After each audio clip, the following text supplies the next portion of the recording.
Buenos días, Sevilla. Venimos esta mañana predicando del Evangelio de Jesús y hay una lista en el Nuevo Testamento que habla de quién era el apóstol Pablo y me gustaría empezar con una segunda lista. ¿Quiénes somos todos los seres humanos? Dice la palabra que todos los seres humanos somos pecadores entre una multitud de pecadores, que somos ciudadanos de Sevilla, o de Shanghái, o de Londres, o de Roma, no importa, pero que también seremos ciudadanos del infierno, seremos condenados al infierno. Y no importa si te crees bueno, si crees que tu religión te va a salvar, porque lo único que importa es la obra de Cristo en la cruz del Calvario. Quería leerles un pasaje en el libro del profeta Isaías, capítulo 1, y dice así la palabra del Señor: visión de Isaías, hijo de Amós, la cual vio acerca de Judá y Jerusalén en días de Uzías, Jotam, Acaz y Ezequías, reyes de Judá. Oíd cielos y escucha tu tierra, porque habla Jehová. Crié hijos y los engrandecí, y ellos se rebelaron contra mí. El buey conoce a su dueño, y el asno el pesebre de su señor. Israel no entiende, mi pueblo no tiene conocimiento. Oh gente pecadora, pueblo cargado de maldad, generación de malignos, hijos depravados. Dejaron a Dios, provocaron a ira al Santo de Israel, se volvieron atrás. ¿Por qué queréis ser castigados aún? ¿Todavía os rebelaréis? Toda cabeza está enferma y todo corazón doliente. Desde la planta del pie hasta la cabeza no hay en él cosa sana, sino herida, hinchazón y podrida llaga. No están curadas, ni vendadas, ni suavizadas con aceite. Vuestra tierra está destruida, vuestras ciudades puestas a fuego, vuestra tierra delante de vosotros comida por extranjeros y asolada como asolamiento de extraños. Y queda la hija de Sión como enramada en viña y como cabaña en melonar, como ciudad asolada. Sí, el Dios de los ejércitos no nos hubiese dejado un resto pequeño, como Sodoma fuéramos, y semejantes a Gomorra. Príncipes de Sodoma, oíd la palabra de Dios, escuchad la ley de nuestro Dios, pueblo de Gomorra. ¿Para qué sirve, dice Jehová, la multitud de vuestros sacrificios? Hastiado estoy de holocaustos, de carneros y de cebo de animales gordos. No quiero sangre de bueyes, ni de ovejas, ni de machos cabríos. ¿Quién demanda esto de vuestras manos, cuando venís a presentaros delante de mí para hollar mis atrios? No me traigáis más vana ofrenda e incienso, me es abominación. Luna nueva y día de reposo, el convocar asambleas no lo puedo sufrir. Son iniquidad vuestras fiestas solemnes, vuestras lunas nuevas y vuestras fiestas solemnes las tiene aborrecidas mi alma. Me son gravosas, cansado estoy de soportarlas. Cuando extendáis vuestras manos, yo esconderé de vosotros mis ojos. Asimismo, cuando multipliquéis la oración, yo no oiré. Llenas están de sangre vuestras manos, lavaos y limpiaos. Quitad la iniquidad de vuestras obras de delante de mis ojos.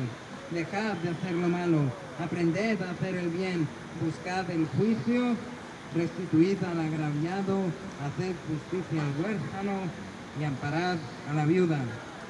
Venid luego, dice Dios, y estemos a cuenta. Si vuestros pecados fuesen como la grana, como la nieve, serán emblanquecidos. Si fuesen rojos como el carmesí, vendrán a ser como blanca lana. Si quisiereis y oyereis, comeréis el bien de la tierra. Si no quisiereis y fuereis rebeldes, seréis consumidos a espada, porque la boca del Señor lo ha dicho. ¿Cómo te has convertido en ramera, oh ciudad fiel? Llena estuvo de justicia en ella, habitó la equidad, pero ahora los homicidas. Tu plata se ha convertido en escorias, tu vino está mezclado con agua, tus príncipes, prevaricadores y compañeros de ladrones.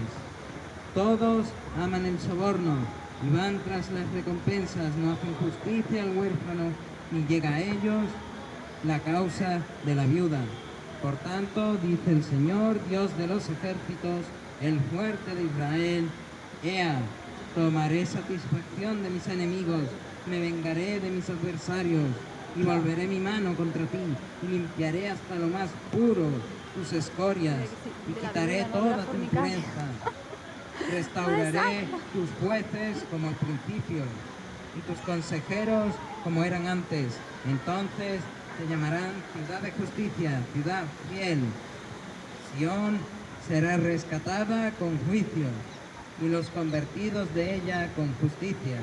Pero los rebeldes y pecadores a una serán quebrantados, y los que dejan a Dios serán consumidos. Entonces os avergonzarán las encinas que amasteis, y os afrentarán los huertos que escogisteis, porque seréis como encina a la que se le cae la hoja, y como huerto al que le faltan las aguas, y el fuerte será como estopa, y lo que hizo como centella, y ambos serán encendidos juntamente, y no habrá quien apague. Vemos esta visión del profeta Isaías acerca de Judá, de Jerusalén también, y dice que todos se han rebelado contra Dios. Los bueyes conocen a sus dueños, el asno el pesebre de su señor, pero ninguno entiende. Las criaturas de Dios no tienen conocimiento. Todos somos gente pecadora, pueblo cargado de maldad, una generación de malignos, hijos depravados. Y la prueba de todo esto, cómo se está llevando a cabo la agenda arcoíris. Otra prueba también son los debates que ha habido acerca del cartel de la Semana Santa de Sevilla. Y dice la palabra del Señor: hemos dejado a Dios, hemos provocado a ira al Santo de Israel, nos hemos vuelto atrás.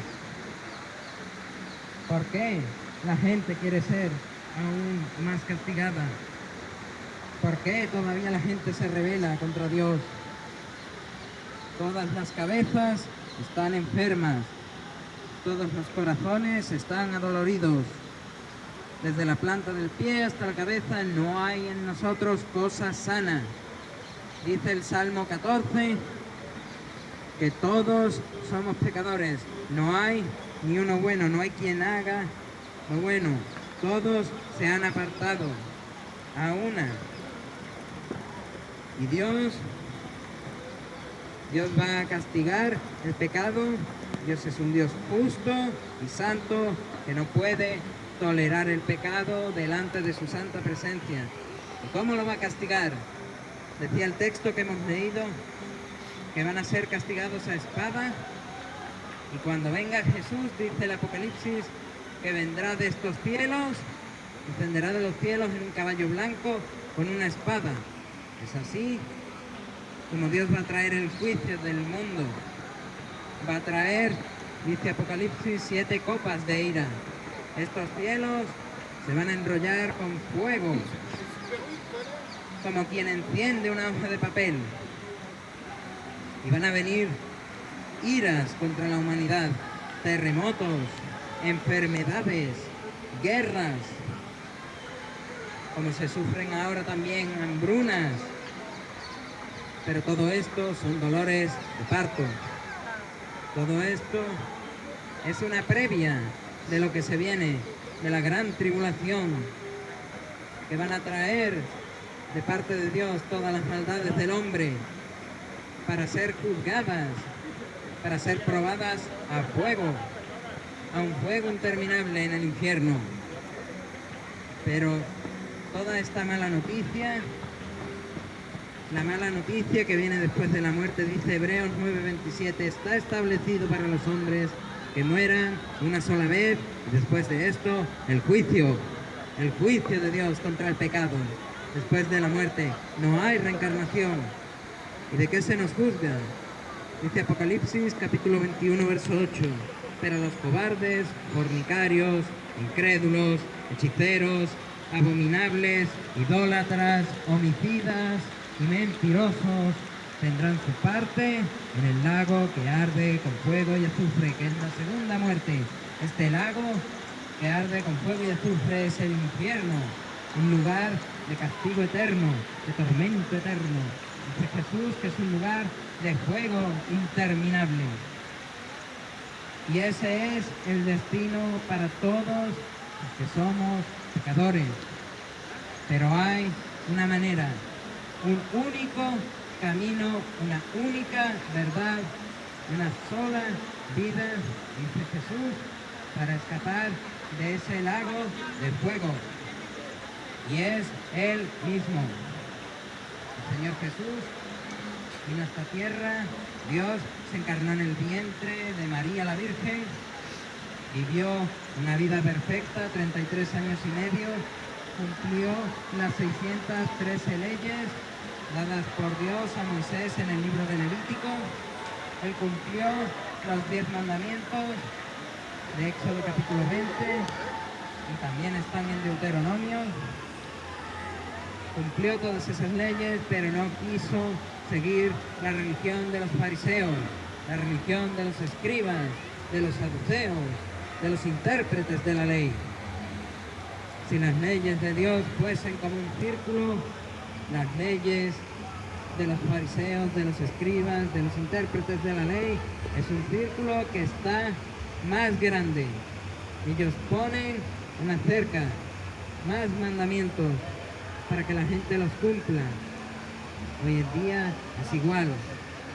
Tenemos a todas las denominaciones católicas, aunque ya la religión católica romana se vaya deslactosando, vaya aceptando más las cosas del mundo, pero todavía tenemos a los ortodoxos que dicen que hay que estar 40 días antes de la Semana Santa ayunando, sin comer carne, sin comer pescado todos los días. Hay veces incluso que depende de cómo caiga la Navidad, no se pueden tomar aceite. Esas son leyes de hombres para poner cargas, más cargas a las personas que ya de por sí no pueden cumplir las 613 leyes de Moisés y los 10 mandamientos. Pero Jesús sí pudo.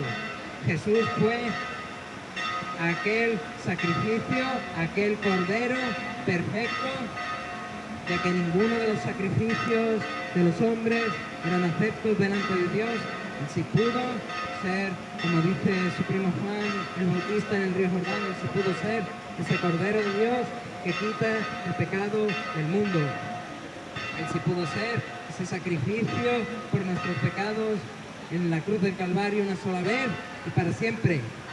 No hay más holocaustos puesto que no hay templo, no hay más sacerdocio puesto que no hay templo, no hay un sacrificio en la misa,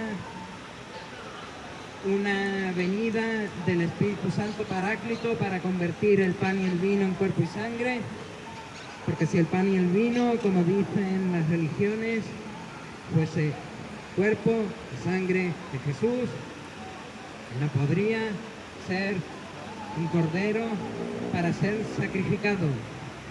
Dice Éxodo, entre la 9ª y la 10ª plaga, antes de la matanza de los hijos del faraón y de los egipcios, el pueblo de Israel debía de comer un cordero perfecto, sin mancha, con todos los brazos, las piernas, los ojos, todos sus pelos, la nariz, los dientes, perfecto, sano. Y Jesús, si tiene que ser ese Cordero de Dios que quita el pecado del mundo, tiene que ser aún más perfecto que el Cordero de Pesach. ese cordero de la Pascua, dice Éxodo, lo comerían y con la sangre de ese cordero pintarían los dinteles de las puertas para que el ángel de Dios no pasase a matar a los hijos de los israelitas. Y hoy en día Jesús, ese Cordero de Dios que murió en la cruz del Calvario, que fue sepultado y que resucitó, su sangre en la cruz es la sangre con la que, como dice Isaías, podemos ser limpios de todo pecado, podemos ser justos delante de un Dios que no puede tolerar el pecado delante de su presencia.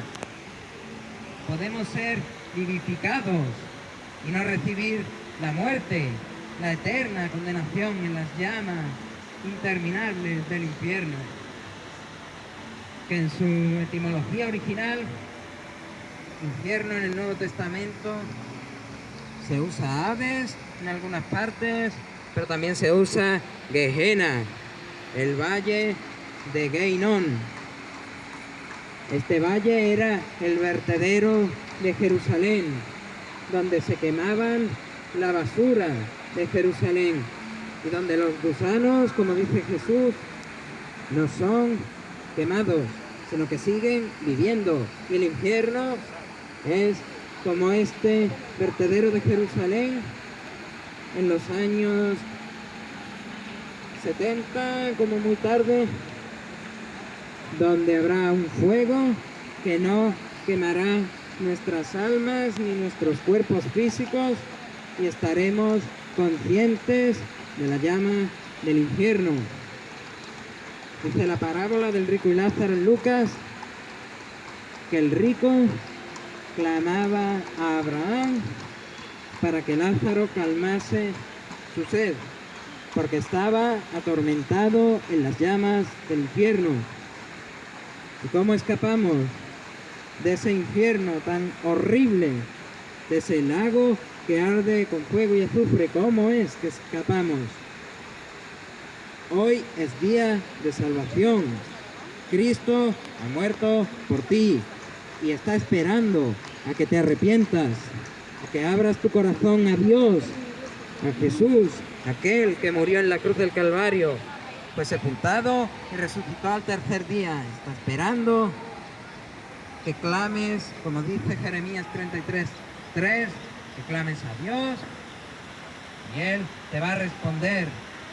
Si tú clamas por arrepentimiento de pecados, si tú confiesas que Jesús es el Salvador de tu alma y el Señor de tu corazón, serás salvo de la condenación del infierno, serás vivificado, recibirás una vida eterna en el cielo después de la muerte y escaparás, como decíamos antes, del juicio de Dios. Los mandamientos de Dios están aquí.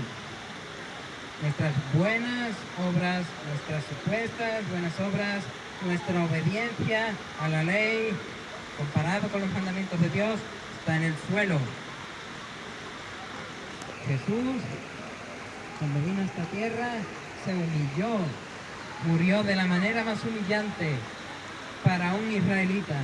Murió en una cruz, crucificado.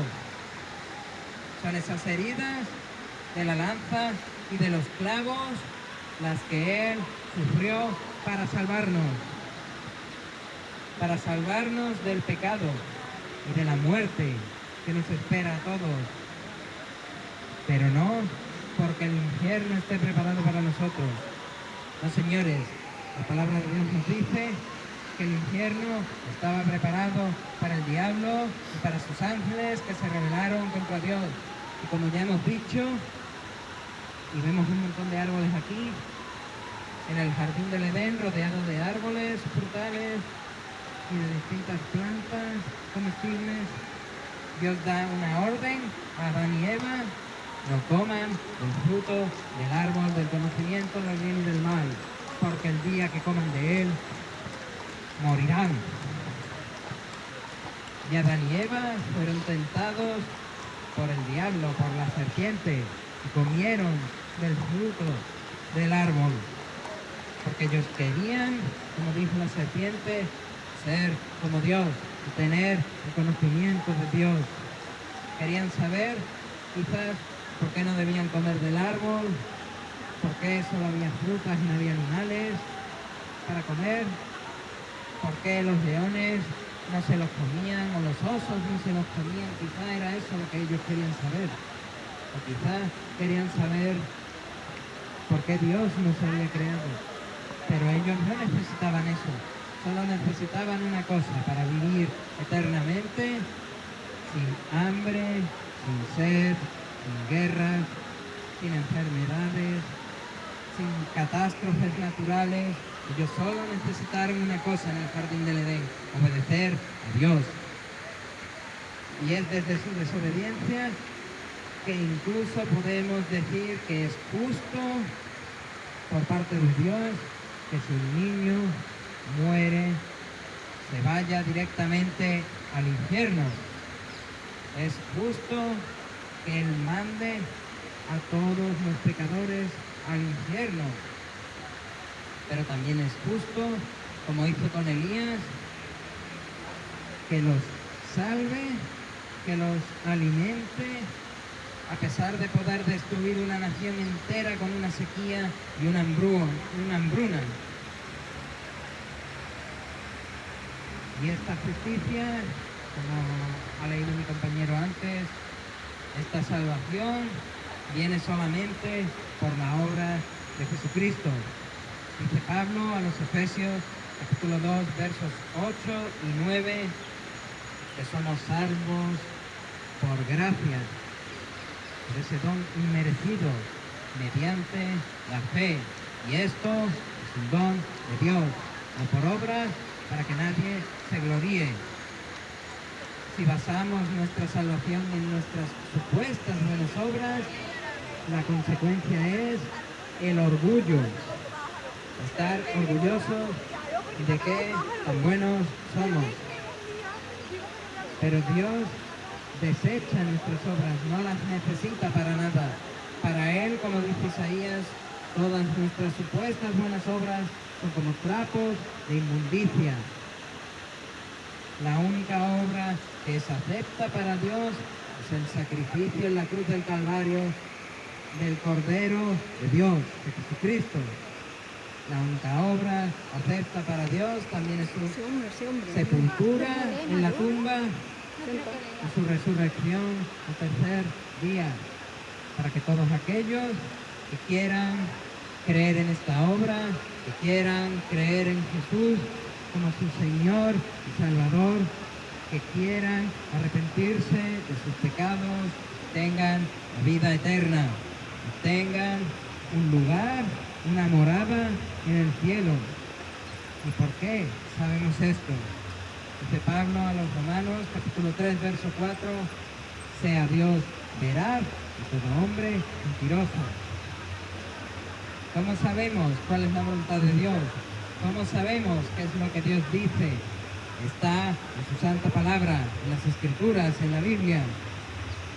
Y si quieres aceptar hoy la reprensión de parte de la ley de Dios, si quieres arrepentirte por haber fallado a Dios, si quieres creer en la obra de Cristo en la cruz del Calvario, podrás ser libre de la condenación del infierno y de la muerte, que es para siempre, y poder recibir mediante la cruz de Cristo, mediante su muerte, sepultura y resurrección al tercer día, la vida eterna en el cielo. A Él sea la gloria.